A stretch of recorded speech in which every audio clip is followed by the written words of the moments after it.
Hi everyone, welcome to After Class. A podcast by two passionate adult ballerinas about all things adult ballet related. And some random thoughts in between. We're so glad you're here. So grab your water bottle or a cup of coffee and join us for a quick chat after class.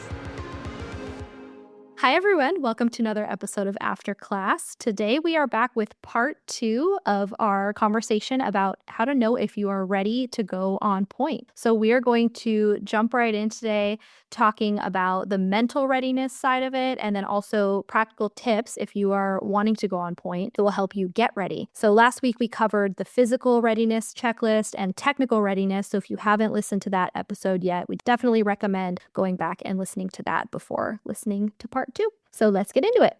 Hello everyone. Hello. I love the last episode. It was quite good. But this one is going to be the fun part, actually, of this checklist that we've been talking about. So, why the mental readiness checklist? Pointe work is as much about mindset as it is about being physically and technically ready. Like, I think I mentioned that in last episode. And especially for you, Hannah, having you in this episode, you have the actual experience of getting mentally, physically, and technically ready to get into your pointe works. And it's a work that we did together for more than a year. So what did you think mentally you had to overcome, or you have to be very mental aware of in order to get ready for your pointe work? Yeah, I think when it comes to pointe work, especially, one of the biggest things that I would say to other adult dancers, and that I'm constantly saying to myself, is allowing your individual journey to be what it is, whatever that timeline looks like. Because I think, especially as adults, we talked about this in the last episode, the older we get, the longer it takes to recover from injuries. It takes a little bit longer just to recover in general, not even from injuries, just from exercise. Just from a ballet class, to recover from one ballet class. Just from a ballet class. Takes a little longer. So I think as adults, we really have to allow our own journey to be unique and not be on this predetermined timeline. I think when I first went on pointe, I had a lot of goals, which are great, but they were goals kind of based on not knowing what pointe was actually going to feel like in my body and the obstacles that I was going to encounter. So I think while having goals is very important, I think it's important to, on the flip side, not let your goals frustrate you or make you feel defeated when things aren't happening on the same timeline as maybe a friend of yours or someone that you follow on Instagram, because everyone's journey looks very different. That's a huge part of the mental side. Like, I wish I had had that mindset going in rather than to have to learn it the hard way. Yeah. So I would say, yeah, on that topic then, that another thing that you need to check for before you decide to go on pointe work is, do you have the patience for it? Because you're not going to go straight into pointe and be like, yay, now I'm going to do fouettes, pirouettes, grand battements, and allegros. Nope. You're going to go to very basic for probably a very long time, just doing relevation first, relevation second, without even going through an échappé. You might be advanced and you might be in this class already doing échappés, but I don't think that that's the actual goal of going into pointe as a beginner. So be patient, because like everything in ballet takes time to build the strength, to build the confidence. So I will say number one is, are you going to have that patience for that? Yeah, and I think another part of the mental readiness is just assessing your confidence in ballet in general, and also like your confidence in your body. I actually think, I was remembering, I think we did a whole episode where we really talked about like the mental side of pointe and how it is so much about believing that you can do it when you're exactly doing things that are scary, because pointe is scary for most adults, because I think when we're kids, we don't have a lot of that same mental block of fear of falling down or getting injured, because we just have that mechanism built in of like, we recover quickly, our bodies bounce back, it's just different. It's a shorter distance to the ground when you're tiny. But now as adults, like this fear is part of our body's way of protecting itself. It's part of like our survival instinct. And so point in a lot of ways is like a direct contradiction to all of your body's natural instincts to protect itself. And so I think the confidence side of that is you have to believe that you can do certain things in order to actually do them. Like if every time you're attempting to go into a passe releve on point, you're just thinking, oh my God, oh my God, oh my God, oh my God, like it's probably not going to go well. Whereas if you think, here we go, I'm doing it, and you do it with confidence, you're probably going to have a higher likelihood of executing. And that part, I think for some reason, I mean, that's a part of really anything in life, but I think it was so much more amplified to me in doing point work. The like, believe that you can. You have to believe that you can do it. And that takes me into something else that everyone should actually think of. Are you resilient enough to take point classes? Because it's gonna hurt. It's gonna be uncomfortable. It's gonna be difficult. It's gonna be scary. So are you ready to push through all that?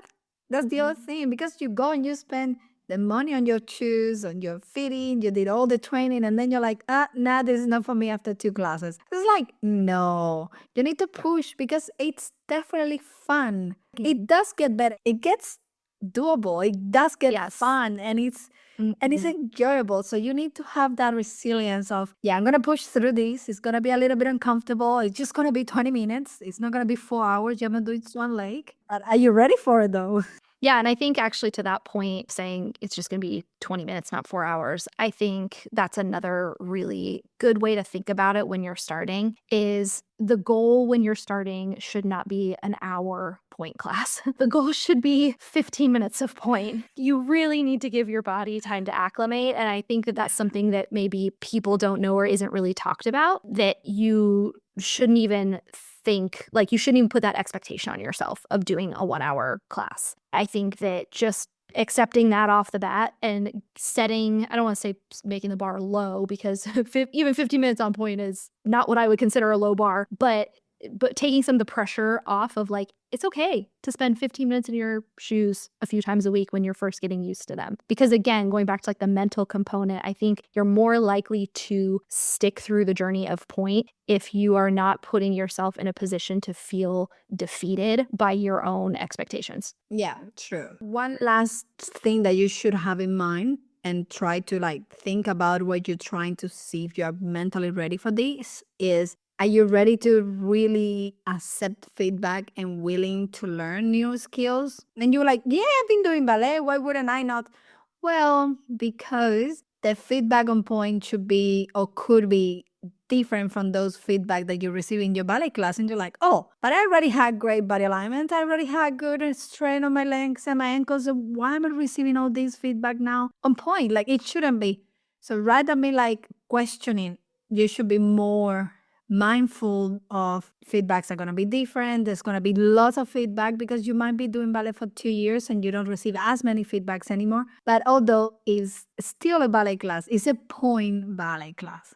So you need to be very mindful of there is going to be a new learning process. You are starting from zero again, although you are not a beginner in ballet anymore. So you have to sit down, slow down, and be willing to learn and to accept feedback from the teachers. So are you ready to do that? Then you might be ready to go on point. Yeah, it's humbling for sure. Going on point, especially like you said, if you've been taking class for a couple of years and you're feeling like you're at a certain level of competence not on point, and then you go on point and you feel like Bambi, how my legs, like what's happening? They feel like little bricks on your feet. They feel like these weird foreign objects, and you're just like, why do I feel like a baby deer right now? I think that you definitely have to, as you said, be ready almost to regress a little bit in your own mind, because your levels in and out of point shoes are going to be really different for a while. You know, things that you feel like you've gotten a fair amount of confidence in doing, suddenly you're doing them in point shoes. Like I think of what immediately comes to mind is doing rond de jambe in point shoes versus doing them in slippers. And doing a rond de jambe in slippers is like, oh yeah, no problem. And then you start trying to do a rond de jambe in a point shoe and you're like, why is this so hard? Even more basic than that, do a first position on flats on the center. Change your shoes and do a first position with point, and you'll be like, what is going on? I'm all wobbly, my arches are dropping, my glutes are not engaging. What's going on? Yeah. Balancing on a flat position with points on without getting into the point work, just trying to control the first, the second, or the third position, it's as challenging as doing an arabesque on point. Like, it's so hard. I know. There's been times where I've like standing in my point shoes, and I feel like if someone sneezed next to me, I would probably fall over. That's how unstable, like when I was very first getting used to them. It's a lot better now, but when I was first getting used to them, I was like, a light breeze would knock me over right now. Oh my gosh. So, gosh. Now, let's quickly sum up everything we talked in episode 1 and 2 before we go to our practical tips to get ready. Now, you make sure that you are physically ready. Make sure that you're technically ready. Have that quick checklist. Can I do this? Can I do that? Can I do that? That we talked in first episode. And now, mentally, can you really push through? Can you really accept feedback? Now let's talk about the fun part, the fun of the practical tips that you can use to get ready. I will say that maybe 4 different tips. One would be work with a trusted teacher, incorporate training, consider pre-point classes. Even though you're already working on point, keep going with pre-point exercises. Then invest in a fitting and be patient. Now, why to work with a trusted teacher? Let's be realistic. When you look at yourself in the mirror, you just look at what you want to see. You don't see the worst or the bad or the good. At least me, when I look at myself in the mirror, the day that I actually look at myself is I just want to see myself cute and pretty. I don't want to look at anything else. Even my hair is a mess. It's the reality. So try to work with a trusted teacher. It doesn't need to be every day, every week, but once you've done all this research by yourself of the physical, practical, mental, then try to find a teacher that can actually say, yeah, that you're in the right track. Or, oh yeah, I think you're ready. I will say that's not negotiable. Yeah. Incorporating a strength exercises, a strength and flexibility, you have to incorporate that to get ready to go to point. Yeah, that is so important because it really does just demand even more of your body, even if you're taking multiple ballet classes a week. It's just a different level of strength, and certain muscles you're using differently, more. So strength training is so important for point work. What can you do by yourself before you even start considering going to a professional strength trainer? Relevates in parallel, in first position, second position, with turnout, without turnout. You can do third band exercises. There are plenty of them on the internet. Try to work a little bit on stretching and flexibility of your foot. A lot of mobility of those ankles, point and flex, even with or without the third band. It's great. Don't forget to incorporate core strength. We talked about that in episode 1. It's 100% guaranteeing you that your point work is going to go to another level if you make sure that your core is engaged. Yeah. And any overall conditioning that you can do, anything, even glutes strengthening exercises. Yeah, it's so funny. Sometimes especially if I haven't done point, if I've had to take a break for whatever reason and I go back to doing point, almost every time the thing that is the most sore is my glutes. I don't know if that's just a me thing. Squeezing hard. I don't want to. And it's like a very particular spot on my glutes. It's like the leotard line. It's like that under glute. But it's interesting because those are the ones that are engaging into controlling hip rotation. And that hip rotation is literally connected to dropping those arches forward. So as soon as you lift your arch, you start rotating the hips and you need to engage those lower glute muscles in order to keep that. So it does make a lot of sense. It's like that tweezing feeling, pulling in at the base of the glutes. It's like, whew. Yeah. The next tip, if you decide that you want to go on point, even us as a professionals, we do point classes and we still keep doing our pre-point conditioning. Yeah, so one thing is doing a strength training, another one is specific pre-point classes. That would be a little bit more focused on certain muscles. For instance, something that I found really interesting that I wasn't aware of it until last year, which my God, so sorry for this, is my students were asked as the physio assessed them, they were asked to point without crunching, or I don't know which word. Curling without Curling your the toes. toes. They were asked to point just by using the arch and trying to keep their toes as long and elongated and flat as possible. So those are exercises that you actually need to hear from a professional. That could be a ballet teacher or it could be a physio. There are certain specific pre-point exercises that you need to incorporate into your strength and conditioning. I think too, another tip that you mentioned earlier that is so important is to get a fitting, because I know now I've seen the viral videos online that you can get point shoes on Anywhere, Amazon, every color. what's that other cheap website, Wish, where people are getting point shoes that they should absolutely not be getting point shoes. And that is a big red flag. No, you should definitely go to a fitter. Yeah. Kind of similar to what you were saying about having a teacher watching you, that there are certain things that they know to look for. It's the exact same thing with a fitter. There are certain things that they know to look for. You know, when you go to a fitting, they'll have you try on different shoes and go up on releve and go into some different positions, and they'll see how the shoe fits on your foot, and if it's breaking in the right position, if it's squeezing you too much in certain places. And so that is so important, and so important if you can, to go to a fitter with experience that has good training and is reputable, because a fitter can make or break your introduction to point.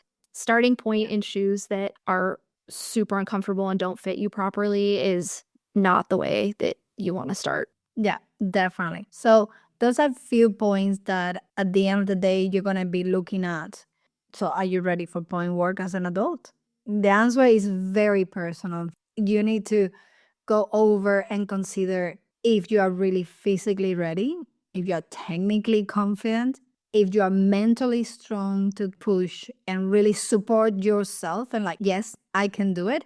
If all those things you think that you can really go through it and have them all ticked and ready, then go for your practical training. Go for it. It will be worth it the whole journey for sure. It's so fun. It's so rewarding. Like, if you've had a dream to go on point forever, I don't know. To me, I always say, like, I would rather try it and find out that maybe I don't like it that much than have the regret of never trying and never knowing. What if? Yeah, I think a lot of adults as kids, you know, they had a dream of wanting to go on point. And I think if you're blessed with a body that functions and 2 legs, go for it. You know, I think it's something that I saw a thing online today where someone said, you're the youngest you're gonna be today. Oh, so yeah. Might as well start today. And I'm like, yeah, that's so true. It's never too late to go for it. Mm-mm. You can actually go for what you want now. And with the right dedication, with the right guidance, and with commitment, point work can absolutely be part of your journey.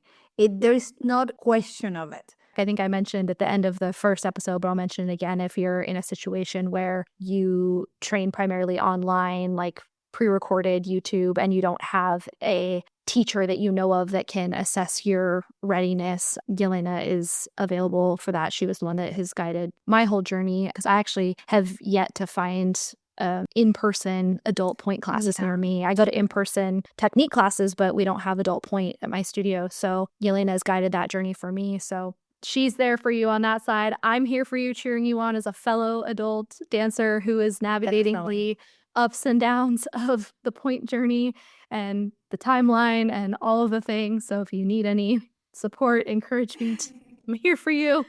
Yeah, and she's definitely been through the entire process. So trust that Hannah can definitely give you the best feedbacks. And she might be the one that said, you know what?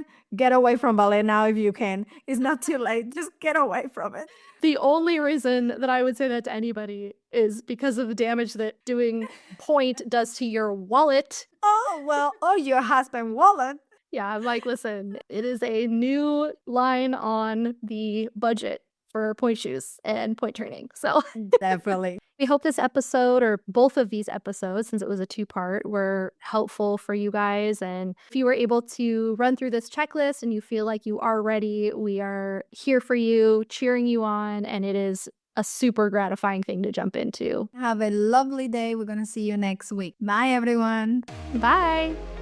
Thank you for listening to After Class. Join the community on YouTube and Instagram, or come dance with us, our weekly Zoom classes for adult ballerinas like you. Links included in the episode description. Special thank you to our sponsors. See you next time after class.